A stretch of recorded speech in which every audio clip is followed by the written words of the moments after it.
Peloponnesian War. The Athenian historian Thucydides, who lived through the Peloponnesian War, wrote the history of it. He began by asking one question: why did the war start? He answered this question by saying that the Athenians were too greedy. They tried to take over all of Greece. The Spartans decided to stop the Athenians and help the cities of Greece become free and independent. The Spartans formed an alliance with Corinth and other small Greek cities, and brought an army to march the walls of Athens in 431 BC. In the first years of the war, it was hopeless. The Athenians had a lot of money and a lot of power. The Athenians also had a good navy. Even though the Spartans could attack the countryside around Athens, the Athenians were safe inside their walls. The Athenians also were able to get food and come and go as they pleased by sailing out of their ports in their ships. The Spartans were not able to break through their walls, but something happened in the summer of 430 BC. The Athenians began to die from a terrible plague.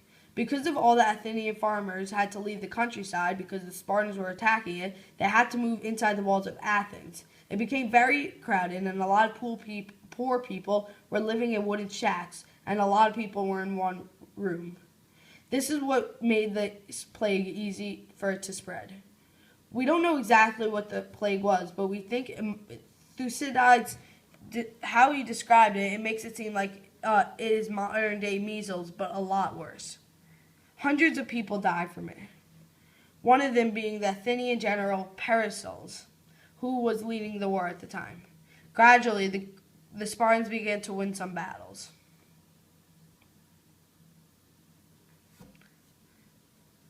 The Athenians decided that war wasn't going well, so they decided to make a different move.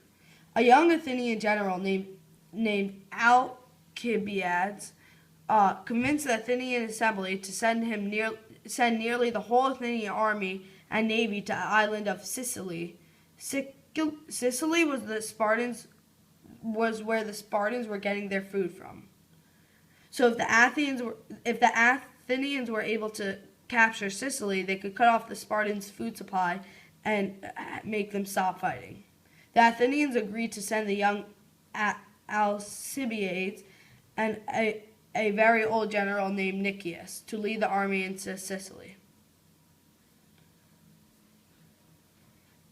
A few days before they were supposed to leave, somebody broke a whole lot of good luck statues all over Athens. People were really upset by this. Some people thought it was Alcibiades and his friends who did it.